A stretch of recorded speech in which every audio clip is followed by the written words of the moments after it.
Just before we get things kicked off, I just want to let the audience know what's going to happen now. So we're going to have a little chat, right, Ira and myself, about the future of work, of course.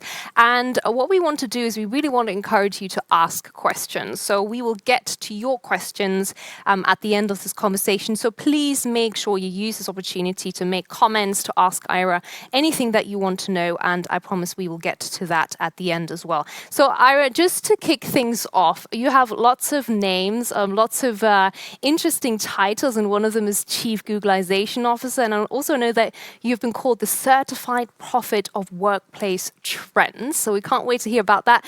What is a Chief Googleization Officer? That's a great question, and as you can imagine, one of the most common ones that I get. Googleization really came about from almost a marketing term. I wrote a book my first book I wrote was almost 20 years ago. We talked about a perfect labor storm. And for those, many of the listeners are in tech, and that originated around the dot-com boom almost 25 years ago. And at the time, there was a shortage of workers, but that was just the beginning. That was the tip of the iceberg, and there were some trends. But when I had a discussion, you brought when I was talking about that, one of the most common questions I always had was, what do you think about those darn millennials? In fact, it started about, what do you think about that Gen X? That was the first free agent generation. And then all the blame and all the gaslighting and the finger pointing went to the millennials. And so I wrote a second book called Geeks, Geezers, and Googleization. And the original title was Geeks, Geezers, and Technology, or the convergence of geeks, geezers, and technology. And one of those shower moments or driving down the highway, I got this. I heard something and I thought about, what about Googleization and the alliteration? And that was the origination of it. So it really was just from a title of a book, Geeks, Geezers, and Googleization. But what it represented, and it turned out to be a bigger thing than that, a bigger theme that we're still talking about today. And it basically said there was going to be a convergence of people, business, and technology, or my subtitle of my book was The Wired, the Tired, and Technology. And 2020 really ripped or pulled back the curtain on that. And we certainly had a convergence of people, business, and technology. And as you introduced in the introduction, or as you said in the introduction, it was finally, remote work became a commonplace. It became a common theme. And a lot of the old standards and norms about what we thought was a normal workplace, and 98% of CEOs only 2.5 years ago, right before the pandemic, said that their workplace could not be remote. 98% of CEOs said their jobs in the workplace could not be remote in their industry, and overnight, more than half of the population went home, and many of them continued to work. So the Googleization is just a convergence of business, people, and technology, and we're just in the first chapter of that. I think it's a really exciting time, actually, and I know that will be my second question, and then we'll get to the nitty gritty of the actual content. But I'm just curious. So, why would you call yourself a millennial in a baby boomer's body? There's been a lot of this millennial bashing. I'm one myself, and I remember my father. He used to call me an idealist for wanting this kind of world 10 years ago, and now I'm smiling, going, "Oh, Dad, I'm not so much of an idealist, am I?" So, tell us a little bit why you call yourself a millennial in a baby boomer's body. Well, any of the titles, with the exception of Chief Googleization Officer, that just came, that was just a marketing, that was just a thing for LinkedIn. But the millennial in the baby boomer body and the certified prophet, those were things that people called me. Other people called me. I didn't give myself those titles, but the millennial in the baby boomer's body stuck because it's really about mindset. Chronologically, people can see me. If you're listening, you may not be able to hear that. Maybe it comes through in my voice, but I'm an older baby boomer. And yet I'm in the midst of two new business startups where all my peers and colleagues are talking about retiring, slowing down. Here I am, I'm in full gear.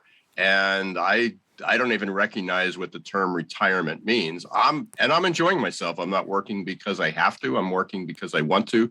There's a lot more things I want to be able to do. But it really comes down to mindset, and hopefully we'll get into that a little bit about having the importance about having a growth mindset in today's environment. Because whether you're a consultant, whether you're a baby boomer that's on the verge or is retired, or you're a millennial, a Gen Z, or even Generation Alpha, which is just coming up now.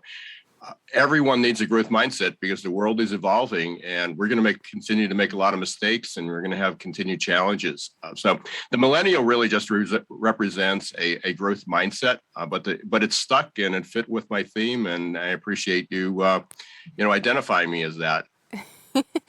And yeah, and I know that you say you're addicted to change, which really goes hand in hand with that whole growth mindset. I just want to let's look at the current situation. Okay, so we've been doing this for what, 2 years now, a little bit over 2 years, completely new way of working. And as you said, overnight people suddenly all went remote because they had to.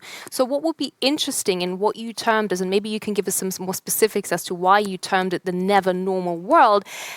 Fill us in, where are we currently? What is happening in what you term the never normal world?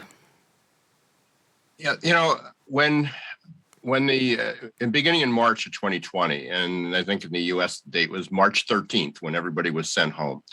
The world. You mentioned this, that you thought you were not, or you identify your parents. Your father said that you were an idealist. I've been remote.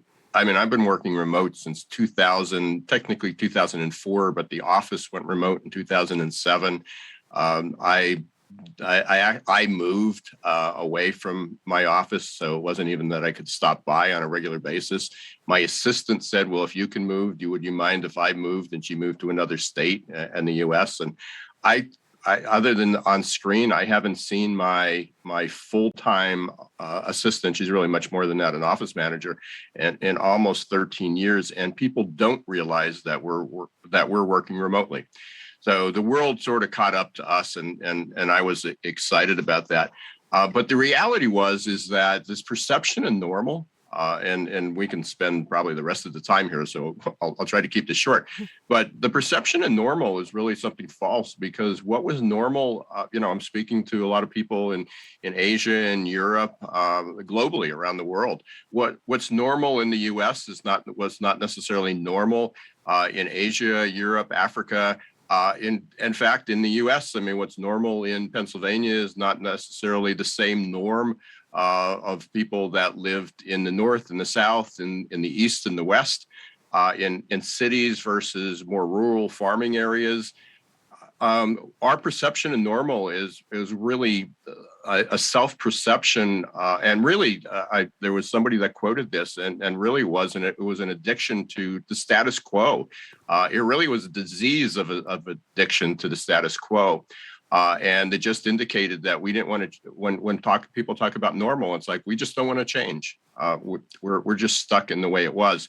But during the pandemic, I sort of jumped into marketing mode, and partly learning mode, I would say, more than marketing mode.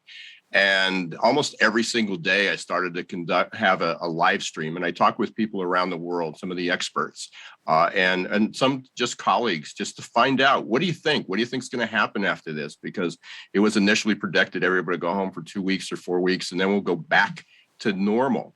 And we heard terms like the new normal, the next normal, future next, the future normal. And all those still resonated, that we were going to go back to some type of a status quo, that things would just settle down, and the dust would settle, and we would go back into some routine. Yet the trends didn't indicate that. And I don't know where I heard this. I'd love to give credit to whoever it was due. I know I will give one person that I know was talking about it, Greg Verdino. He's a consultant, a colleague, and a friend of mine in the U.S. He started to talk about this never normal, and it resonated. And for everybody living in the summer of 2022, we are living in never normal, and it's going to continue that way. For expectations that it's going to slow down and go back to some type of peaceful, serene, predictable way of life, it's just not going to happen. I like what you termed as addicted to the status quo. I don't think I've ever heard anyone say that, but it's so true, especially in business. So just obviously the conversation today is, taking a bit of a closer look at hybrid work. We all talk about hybrid work. I'm not sure whether we really need a definition of what hybrid work is, although if you want to give it, or maybe give us your definition, feel free. So I'd just love to be, just talk a little bit more about hybrid working in general and some of those new working models that you're seeing. What are some of those trends and what are you seeing out there? Well, certainly we're in a state of flux. And again, going back to this normal would be that 98% of the workplace return to an office. They either hopped on their bikes or on their cars. They spent hours commuting back and forth to work. There was a corporate center or some type of an office center. Everybody had their desk. Everybody had an office. Everybody had a phone line there. And that was the one option. And the other option was that we found out again overnight, just a little over 2 years ago, is everyone, or at least half the population, and that's important for people to know. There were many people, and I know the numbers best in the U.S., but we have 140 million people that are employed. There are a lot of people that are off the grid and doing gig work, but there's 140 million people that were employed. And 30 to 40 million of them were sent home to work.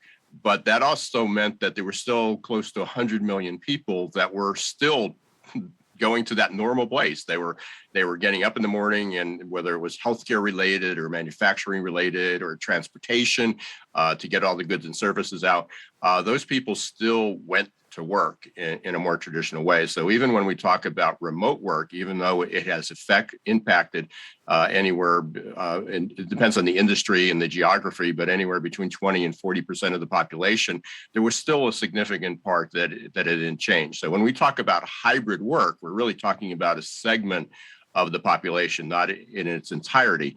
Technology was one of those areas that not only that allowed that to happen, but it also is one of the industries that where 100% remote work could take place. So a lot of the conversations you hear, it's an argument and a discussion of should we be remote or should we be or is there a return to the office? Obviously, Elon Musk's recent announcement that all the Tesla employees have to return to work. He has one philosophy, and then the other option is, hey, you can stay at home. And a lot of, the Netflix and the Dropbox and a lot of the other organizations have identified that you could stay at home or work remotely, where whatever that means. You don't have to work from home. You can work just remote. But there's there's millions of variations in between there. So it's not just an all or none. And what hybrid is, it's a long answer around there. What hybrid is all the variations. And we're still working. We're still working it out. There was an interview the other day I heard Drew Houston from Dropbox, which is one of those companies that's done a really, really good job at trying to evolve with the times. And he said that. He said he wouldn't commit to what the future was going to be, that we're just in an experiment. So hybrid's really an experiment of how does work get done? Where do people do the work? How do they collaborate? Where are your workers located? Or do they have to be local or can they be global? Hybrids, again, a giant experiment. Everybody has different ingredients in it, different perceptions. And that's where that growth mindset comes in as well. Everybody's going to make some mistakes because not only is the concept of hybrid relatively new, as new technologies evolve, it's going to change that. But the concept, the container that we live in, the environment we live in, is constantly evolving. So what we think is a great model one day, tomorrow, it may not work as well, or maybe it'll work better. Yeah, I mean, the future's shaped in the now anyway. We don't really know what the future's going to bring. We don't know about the challenges that will arise. So this is going to be, as you said, an ever evolving concept. And I personally believe that it should be as well, right? Because as the new generations come into work, they're going to have different ideas and preferences about how to work. I do have one more question on this, hybrid work, and maybe you have some insights as to, or economics as we will call it, if you compare in-office workers with remote workers, are there any statistics, any trends that you're seeing? I think you mentioned before we connected the Gallup report. What are the current figures and statistics on comparing, productivity, engagement, et cetera, in these different ways of working? Yeah, there's a lot to unpack there. That's an interesting question. It wasn't where I thought you were headed with it, but there, from a sense of productivity, and I think that was the number one objection and challenge that CEOs always brought up prior to that. It's like, well, employees at home just aren't, or working remotely, just aren't going to be productive. And that's really been shot down. Now, obviously, that has to do again a lot with industry and the types of jobs. There are certain jobs that have to be done in person. They could possibly be done remotely, but because of technology, because of bandwidth, because of skills, there could be some loss of productivity. But as a whole, productivity improved during that time. And it also, and this is really, really important, and you mentioned Gallup, and this wasn't the particular study that just came out yesterday. It was literally just this week that it was just released.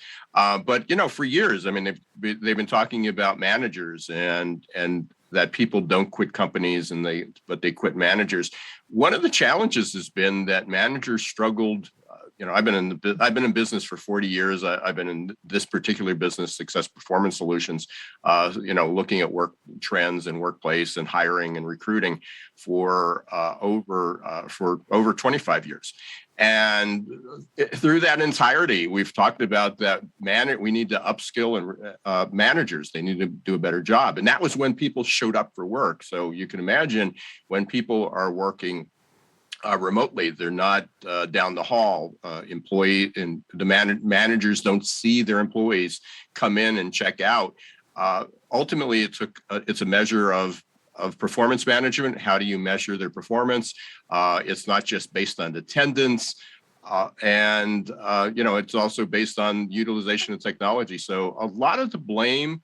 A lot of the challenges that we have is not necessarily because employees can't be more productive, and a lot of the studies from McKinsey, Deloitte, BCG, some of the many of the Accenture have identified that you can absolutely be more productive working remotely. You don't have to go to an office. At the same time, some of that productivity may be linked to managers' ability to be able to manage a remote or a hybrid workplace. How do you manage people that are coming to the office, but they're working and collaborating with people that are located either down the street or thousands of miles away?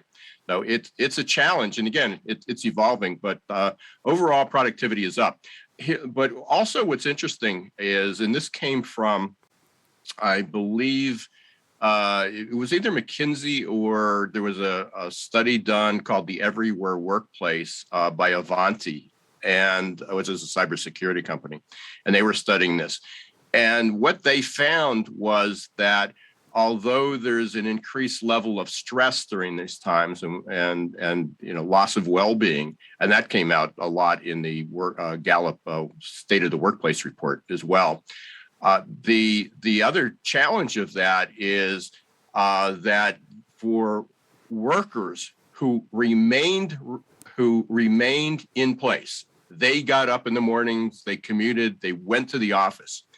Their stress level after people started to return to the office increased by anywhere between a third and a half. So people who were stressed during the last 2 years working remotely, they reported as high as 35% increase in the level of stress. There's a 50% or more increase in the level of stress for the people who never left the workplace. But when people started to come back, they got stressed out. So it's really complex. And if you're stressed, and I guess the bottom line to that is, if your stress levels are increasing, you're not being more productive.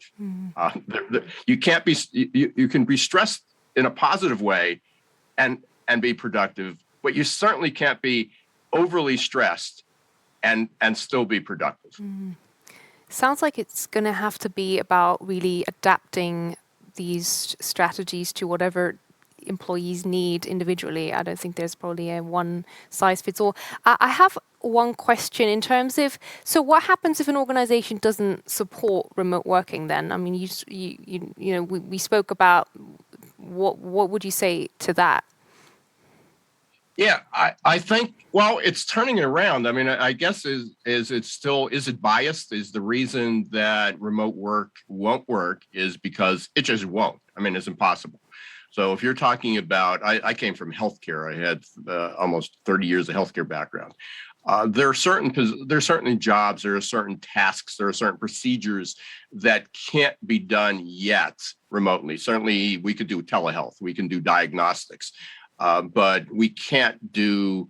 There's many procedures. In fact, I have an eye procedure coming up this week, and that certainly can't be done remote. If you have a dental appointment, that can't be done remote. If you have a podiatrist, if you have many surgeries, although some surgeries can be done remote, it takes new skill sets from everybody, and it's expensive for the technology, and there's an upskilling. Everybody needs to be skilled again. So sometimes it's a basis if we just don't have enough people skilled to be able to do it. Sometimes we don't have demand. Sometimes the technology is not there. Maybe the technology is, but we don't have the bandwidth. So it's not universal yet for many jobs. And yet there is a much higher, but that doesn't mean that the employees don't want remote. So the challenges a CEO or a management has when they're defining this is, one is, are we capable of doing that? Ask the question is, what jobs can be a remote? What jobs should be remote? I think those are two really important questions, and maybe the other. Maybe it's in reverse of that. What should be remote? And then ask the question is, are we there yet? Can we do it? But by working along, by having that conversation with the employees and not just having a dictum that comes down from the top and says, no, we just can't do it. Explain it, work with the employees. Maybe they have a solution of how it can be done. And when you're talking about hybrid could be, maybe it's just being more flexible. Why do they have to be there between 9 and 5 or 8 and 3? Maybe there's another way. And it's pretty simple. Is when you don't know, talk to your employees, involve them in this conversation, because they may not be considering what are some of the downfalls. What are some of the challenges that they haven't considered yet of being able to work remote? Ira, in terms of doing hybrid more effectively, I'm feeding in some questions from the audience as well as my own. So bear with me. In terms of personal skills, you mentioned skills, right? So there is a question here about the types of skills that are needed to develop to really maximize hybrid, both for the efficiency of the organization and for the well-being of the individual. What would you say are those skills? I am so glad you asked that question, because it's one of my favorite subjects. But so if that was from you or the audience, thank you. There's been a lot of work done, and I certainly talked about growth mindset, and growth mindset is a skill. That is something that people can develop. But there's a lot of research that's been done on adaptability, and certainly a theme of mine of how do we help people change? What's required? And the model that we rely on is called ACE, ACE, which is A is abilities, and we'll come back to that. Second is character. It's understanding the personalities of your employees. We're not out to change the personalities, but just our different personalities, whether you're an extrovert or an introvert, whether you tend to be that idealist or when you tend to be more of a skeptic, that can influence people's ability to change. So it's important for managers and management to understand who their people are to help them. And then an environment. What's the company culture and what's the environment like in which the people have to work? But when we go back to the abilities, the 5 abilities that have been identified, one is a growth mindset. But the other one's grit. We all need a lot of grit. Angela Duckworth has done a tremendous amount of work, but grit's not alone. I mean, enough. A lot of people think that we just need, if you just keep plugging away, you just work harder at it, you stay focused, you put longer hours in, that's going to work. That's not enough. So on top of grit, we need resilience. That's the word of the year. in 2021 that was identified by a couple organizations. And yet bouncing back is not good enough either. We need grit. We need to keep moving forward, and we need to keep bouncing back. But the reality is that fits in a normal world. That fits if the path is predictable. So we need that growth mindset, because we're going to have we're going to be faced with a lot of detours. We're going to have a lot of bumps in the road, and we certainly need the willingness and the attitude that we're going to make some mistakes. We're on a journey. There's not a specific destination with this, and we're going to continually have to evolve, and we're going to have to get comfortable with that. So we have grit, resilience, growth mindset, and then the other two abilities that we need to really focus on one is unlearning. There's a lot of talk about learning, but we need to also unlearn. Adam Grant talks a lot about that, and we need to help people be comfortable unlearning their own ways. It's not a matter of just getting another degree or a certification or sending somebody to a course and you have a strategy meeting or a team meeting, and we talk about the importance of change and the importance of being agile, adaptable, or again, even things like grit and resilience. They don't happen overnight. People are going to have to practice, but they're also going to have to stop doing the ways they used to do it. Otherwise, it just becomes a resume of almost like a Jenga tower. And eventually we try to move around the blocks, and eventually it tumbles. And then the last one is mental flexibility. And this is probably the toughest one to deal with people, because it has to do with a lot of beliefs, systems. And mental flexibility is the ability to deal with cognitive dissonance, mental disinformation, misinformation. How do we deal with ambiguity? For those that are familiar with the term VUCA, V-U-C-A, it's an acronym, leadership acronym, and it was adopted by military almost 30 some years ago. And it was, we were going to live in a volatile, uncertain, complex, and ambiguous world. And in order to do that, we need to sift through all this disinformation and misinformation that we have. And certain people aren't very good at it, because, as I said, and you confirmed, we are addicted to certainty as human beings. And that just doesn't fit with misinformation and disinformation. And what I'm hearing as well is there's a big element of personal responsibility, right? The whole mindset piece is something that you personally have to stand in for and work on and be aware of. So just tying in with that thought in terms of responsibility, I'd like to pose a question here about the employer's responsibilities in terms of environment. You talked about culture, you talked about environment, and we are here also to talk about how to make hybrid effective, right? And one of those elements is obviously the right culture, the right environment. So the question here we have from somebody from the audience is actually, does remote working take away the employer's responsibilities in terms of the workplace environment, both physical and psychosocial? If no, how is that going to be managed and monitored by the employer? Yeah, that's a great question, and I don't have a specific answer, because again, this is all relatively new and we're evolving it, and it's also incredibly dependent on the industry you're in, the locale you're in. Certainly implementing this well in Asia or Europe or the U.S. can be wildly different, because there's different norms and expectations. So to go back to the responsibility of the individuals, there is a responsibility for every human being on the planet that things are going to change. The world that we're living on, the earth that we live on, is evolving, and whether it's economically, spiritually, or whether it's climate change.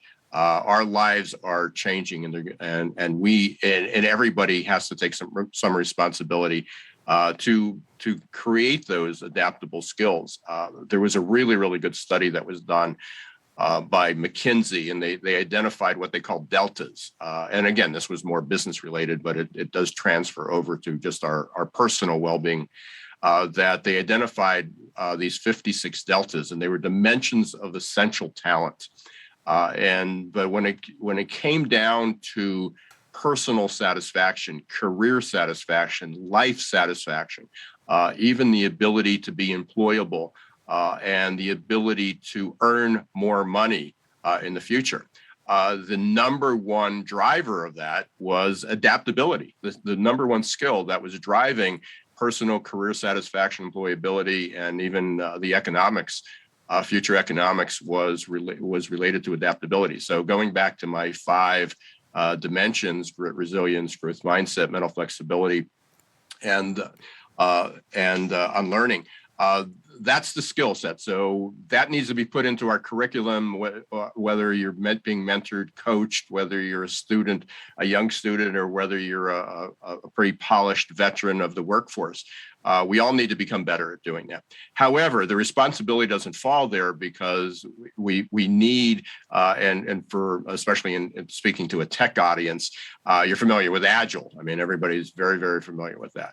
And in order to create an agile environment, or I think in a broader sense, an adaptive environment, you need to look at what are the dimensions that create that, and the measures that you should be looking at is one is company support. Company support is it answers a simple question: do the employees feel that the company is doing enough? Do they have their back? And in most of the surveys that are coming out, again, global surveys, including World Economic Forum, WHO, and then the consulting firms that we've mentioned a couple times here, they're indicating that most employees are saying our employers are not doing enough. We don't feel that they have our back. And whether that's true or not, it's still a perception. So company support's real critical. But the next one that needs to be measured is team support. And team support is, do you feel that your manager has your back, your direct supervisor? And that's clear from all the studies that are done, is that managers, many employees do not feel that the manager understands them, is taking care of them. And then just as well as do the coworkers have their back? So we have company support and team support, and then an overused term, but it's incredibly important. We call it work environment. But most people, it basically is psychologically safe space. Is it okay for an employee to say, I need to stay home. I've got some problems. I have childcare. 10 years ago, if you said, I don't have enough childcare, or my elderly parent is moving in with me or moving near us, and I'm responsible. I'm the sibling that has to take care of them, and I can't make it to work. Or when I'm at work, I'm worried about them, and I'm making phone calls and trying to arrange care, and they're completely stressed out. So there's a million reasons that people can be stressed out at work, but if you don't have an environment, not only that doesn't support that, but doesn't allow people to express how stressed or distressed or some of the challenges that they have, or to question things, then it's just not going to happen. So you can hire the right people, and they can have all the grit, resilience, and growth mindset in the world.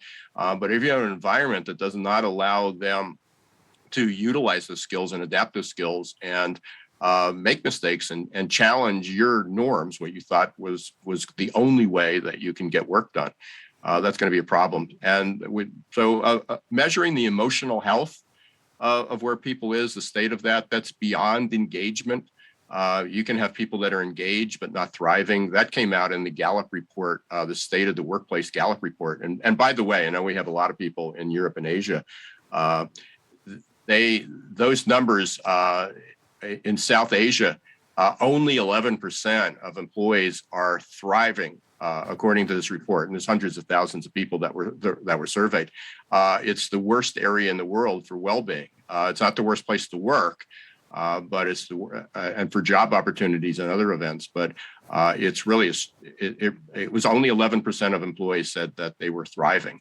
So there's a lot of work to be done. Interesting enough, and I don't think this is a good sign, but in the U.S. and Canada, that was considered the best places in the world to work. But if you're living in the U.S., and that's where most of my work is done, although they said we have the best employee engagement, the best job opportunities, a high level of well-being.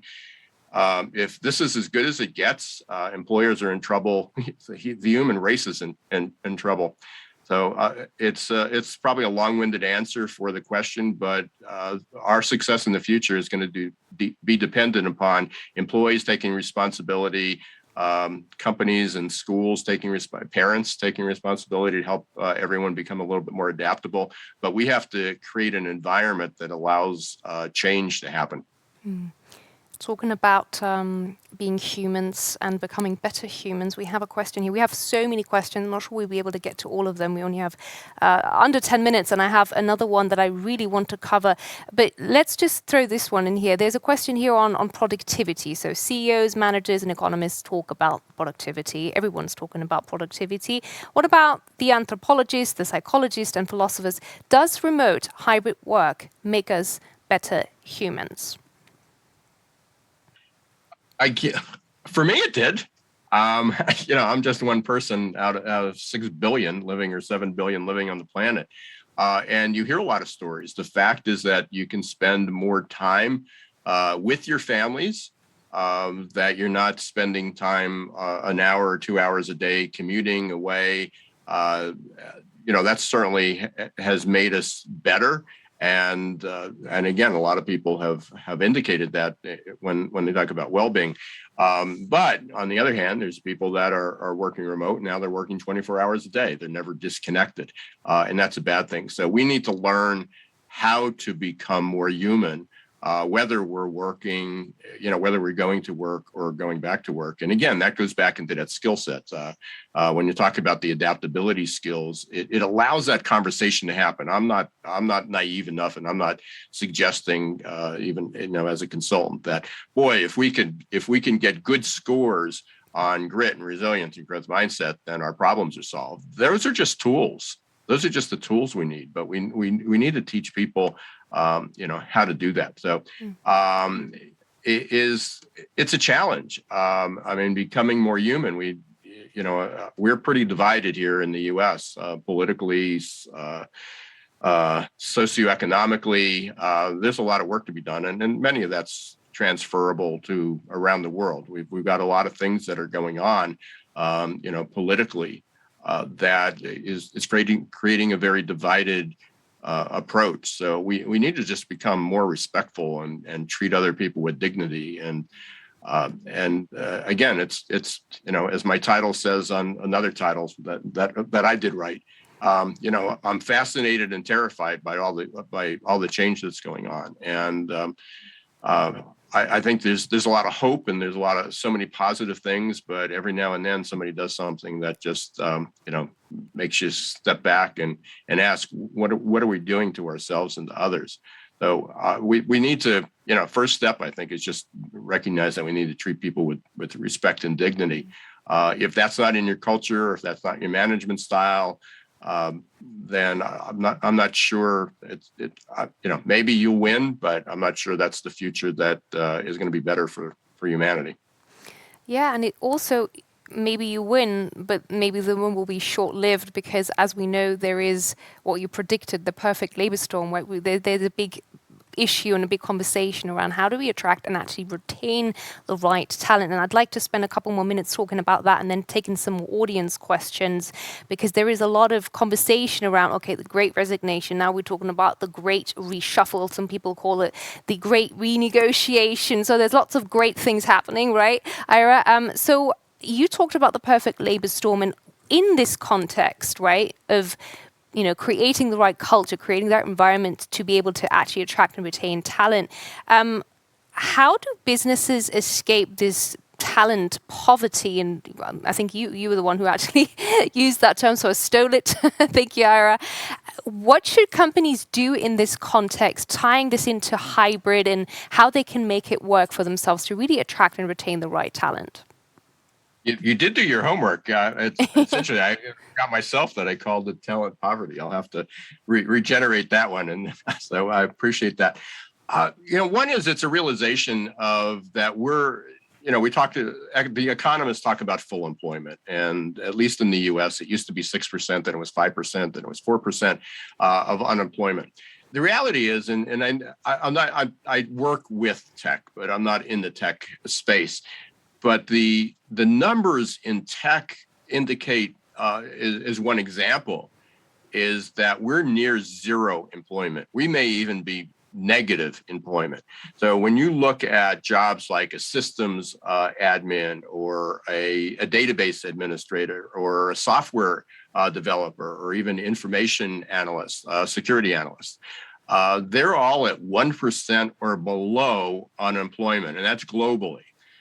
There's 600,000. There's 600,000 open cybersecurity jobs, just cybersecurity alone. And within the next by 2025, that number is estimated to be 3.5 million unfilled jobs. That's negative unemployment. So if there's nothing else that's going to force companies to think differently, to treat people with dignity, to change the way we need to recruit and retain, it's going to be that reason. This isn't just a perfect labor storm. It's not going to be a storm such as a tsunami or a hurricane or a tornado or an earthquake, that there's an event and it stops and then you rebuild and you go back. It's going to continue. This is going to be a continual onslaught of different events that are, and they're at least for the next 20 to 30 years, because that's how long it would take to shift the demographics around and to re-educate everybody. There's just going to be the shortage. So whatever we want to call it, you gave it a few names, whether it's the Great Resignation or the Great Reshuffle, the Great Renegotiation. It is real. It's going to continue because people who have talents and people who have the skills that you want and people who have the attitudes and the mindset that you want are going to have choices. There's just a physical limitation on the number of people that are available to do all the jobs. Now, worldwide, and this is where remote and hybrid fits in, is there's talent. They just may not be in your region, in your state, in your country. They could be around the world, and companies are going to have to figure out how to do that. So, and unless you address that, it's also interesting that there's a difference in the reasons that people stay in a job and the reason that people leave a job. And the people leave a job because there's a lack of career opportunity. And if there's nothing in your company, then help that employee find an opportunity to go elsewhere, because that doesn't mean they're disloyal. That doesn't mean they quit your company. They may not be on your payroll anymore, but they didn't quit.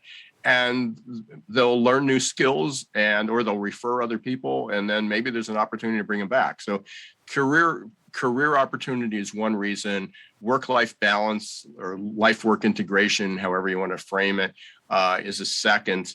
And then the third one is more money, better compensation and benefits.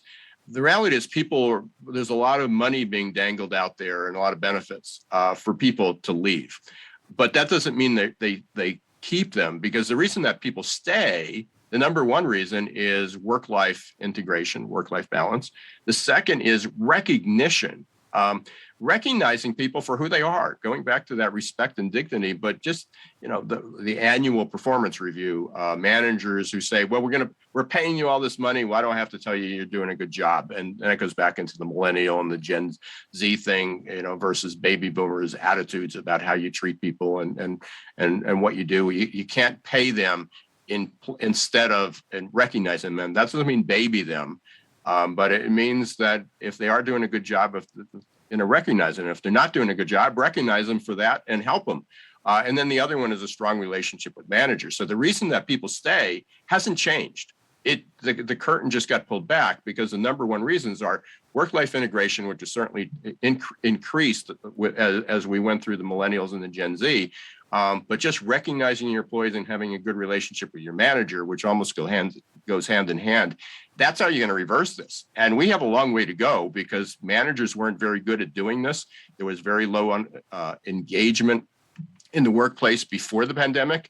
After the pandemic, it's still really, really low. In fact, in many cases, it's gotten worse.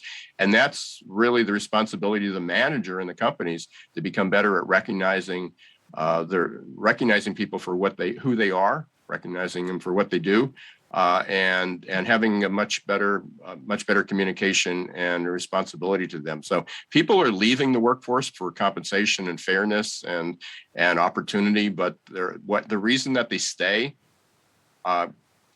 three elements is respect, dignity, recognition, and managers.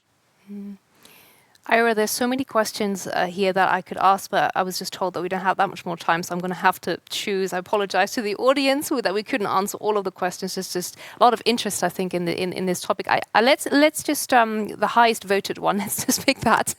So there's a question on how do you strike a balance between blue collar and white collar workers when it comes when white collar workers are being preferred in this new way of working? Can there be an equal solution for both parties, in your opinion? Well, I sort of addressed that, and I'll keep it short. I mean, certainly it's easier for a lot of white collar jobs to be remote. There's no question about that. But I don't know how, until we have autonomous vehicles, I don't know how we transport all the goods and services that we're buying and manufacturing to all these different places. So, if we, just as if we had the pandemic occurred in 2010, we would have had a very, very different outcome because we didn't have the bandwidth, we didn't have the technology. Zoom was in its infancy, not even Zoom, wasn't even around then, but video conferencing was in its infancy. So sometimes it's timing. So if we have a pandemic or another event in 10 or 20 years, it may be much easier to make the movement and to affect more blue collar jobs. A lot of the blue collar or gold collar jobs that we talk about are still going to be manual. Construction, the trades. Again, there's with drones and 3D printing and a number of other new technologies that are available, it's certainly going to impact for the good many of those occupations and many of those industries. But it's not going to happen overnight.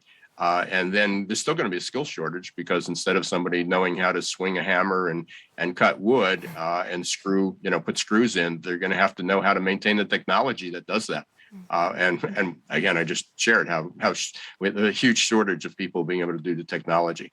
So white collar jobs, I think, are going to continue to evolve, and there are probably going to be more and more people that are working remote and hybrid. Blue collar, it's going to be a much slower curve.